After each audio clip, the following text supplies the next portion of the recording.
Let's get into it. First movie up today is going to be F1, the new movie from Top Gun director Joseph Krasinski. Kaczynski, I believe I should be saying it correctly. Let's read that IMDb plotline. As we know, IMDb always 100% correct in everything they say and or do. A Formula One driver comes out of retirement to mentor and team up with a younger driver. Listen, it's because the movie itself is simple, you know. It's not a bad thing. Not a bad thing. It's fine. Nothing wrong with that. But this is, like I said, this is directed by Joseph Kaczynski, who just most recently did Top Gun Maverick, written by him and Aaron Krieger, who also co-wrote the story and everything as well. So starring Brad Pitt. What's the new gentleman's name? He's a newer guy.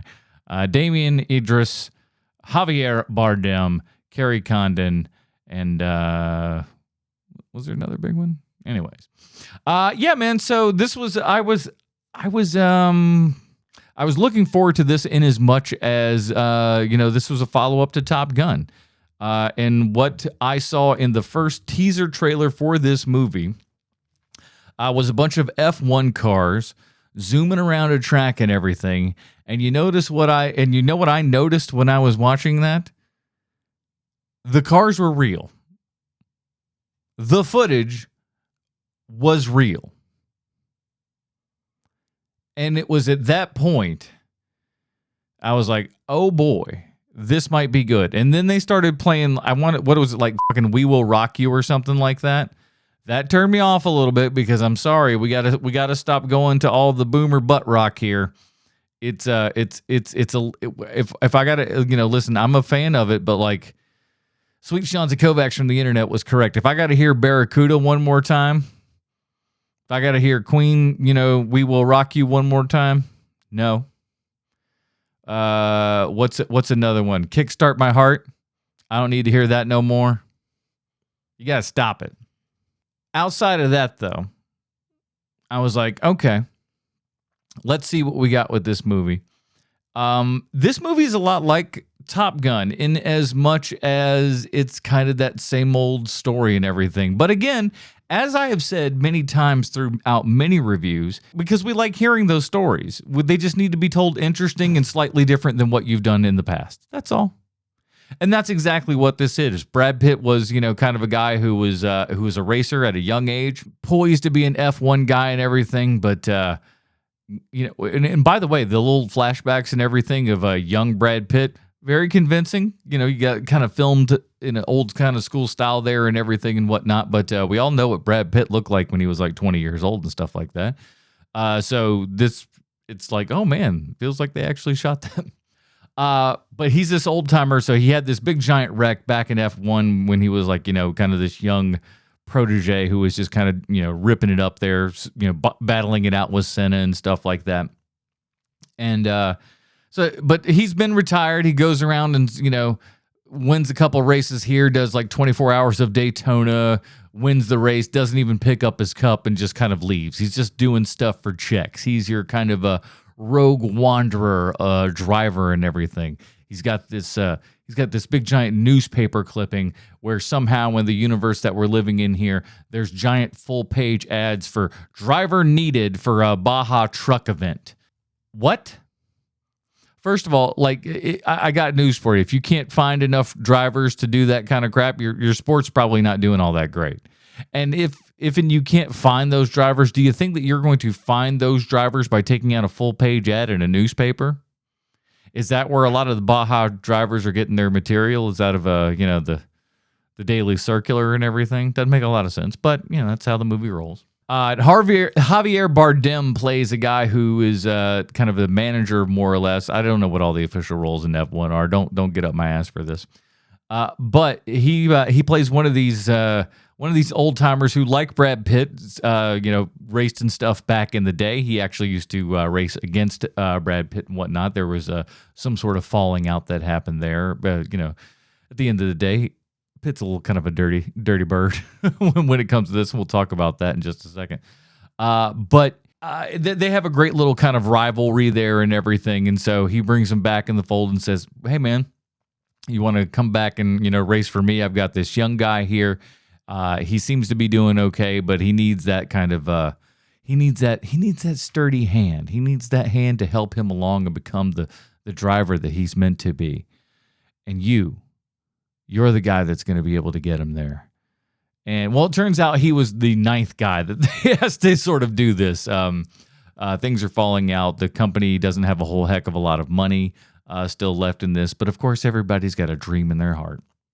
And of course, Brad Pitt's character is not kind of normal. He's not your regular sort of go along to get along. He's got his own thoughts and ideals. And, he's like House. You remember House? House would always kind of have like his little ideas and stuff like that. And, everybody would tell him that he's wrong. It's like, you're sick. You're out of your mind. That's not what this is. This is the medical case. And he's just like, no, it's this right here. You'd go through this whole rigmarole, and son of a bitch, wouldn't you know it, House was correct the entire time. This is the House of F1 racing movies because everything that he does say is kind of correct. But I will say this. He's correct in a lot of ways, but he makes a lot of mistakes. And that's what's kind of cool about the character and stuff, too. And not having watched any of the trailer or really known what it was about outside of, it's from the director of Top Gun Maverick. It's Brad Pitt. It's F1 racing. And, we're doing live shots of racing and everything. That was enough to sell me. So I knew nothing about the story. One thing that I was absolutely surprised about is how Brad Pitt's character is not kind of a, what's the male equivalent of a Mary Sue? What is that? Does that have a name? Bobby Joe? He's not perfect. He's kind of a screw up. He's not, thank God he's not like your stereotypical like alcoholic and all the other sorts of stuff, but he's just kind of like a washed up guy who's got some opinions and stuff like that. And he's got his way of doing things. And he always kind of has that drive to win, the drive to survive and all that kind of stuff. And the one thing that I was really kind of shocked about throughout the entire movie, and the thing that I was surprised it was asking of the audience, was this guy's kind of a cheater. Or at least maybe cheater might be a strong word, but he's at least a guy who will, let's call it, take advantage of any situation that might come his way. He is clipping cars all the time. He is intentionally doing things to slow up and muck up the works there and everything to get things into position. But of course, he's doing a lot of these things without actually telling people what he's doing. So it looks like he's being a mad person. And then all of a sudden, when things work out correctly, it's like, oh my God, he's a genius. But so at one point, though, eventually they do kind of go like, hey, listen, he's kind of been right the entire time. Just sort of let him go. The movie kind of overall will do a lot of the things that you would imagine that this movie would do. Why also this movie did not open on Father's Day weekend is beyond me. This is a Father's Day weekend movie all day long. Why you'd wait 2 weekends after that is really beyond me. Head scratcher on that one. Folks over at whatever company put this out. I forget even off the top of my head. But yeah, real big mistake there because the dads would have gone to see this movie all day long. It is absolute catnip for fathers. But as much as it does what a lot of these sports movies do, and especially driving and racing movies and stuff like that, it does all of those things. But there are a couple of moments. There's a couple of, I'll go spoiler free as I can here, incidents that made me go like, wow, oh, does it have the guts to kind of do something like this? And it almost does. It almost does. But it made me at least question that, something could happen at any moment in this. And that was kind of a nice feeling of just going like, oh, there's actual true danger going on in this. And it's not just a guy who's kind of like, wrecking a vehicle and then it going over in the corner. He's going, well, gosh darn it, we're going to get it all next time, which there is a bit of that, but it's not just that. And everything we are kind of, learning about stuff and like, cause he's never actually driven F1 proper and everything. He's done all these other kinds of races and stuff like that, but never really F1. So him learning on the job is enough of an entertainment. I will say this, though. This movie is 2.5 hours long. It does not need to be 2.5 hours long.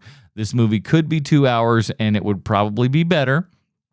I don't know why we need to. I mean, the racing is fun. The racing is fun. It's very intense. And because we're actually shooting cars going at excess speeds and everything, it feels like things are actually dangerous. There are moments where you're just like, oh my God, it looks like Brad Pitt is, driving this vehicle and everything. And surely there's safety stuff involved, but he's out on a track doing some actual speed and stuff like that. And it makes you feel it. But overall, though, I mean, it's a pretty good film. It's your PG-13 fare and all that kind of good stuff. I'd like to say that this is kind of the movie that America kind of needs right now. It's just that kind of middle of the road. There's no real politics or anything in it. It's just called, here's an old timer who's trying to get in, one more thing and seeing what he can do, and if he can leave his legacy for the younger people and stuff like that, or if he's just gonna, be the kind of washed up, retired piece of garbage that everyone kind of secretly suspects that he is. And what's, Javier Bardem doing within his, club and stuff like that, because they're always kind of threatening to shut him down and whatnot. And these guys are so far in the last place of F1 and everything. They just need to get up and get their speed and everything. And of course, Brad Pitt's going to be the one to do it because he's a wild man. He's crazy. But overall, though, it's certainly not as good as Top Gun Maverick. I mean, Top Gun Maverick was just kind of a master class in your modern day action film and stuff like that. This movie is good, but again, I think it's just a touch too long, but at least we keep moving. I will say this, it's montage city over here at F1.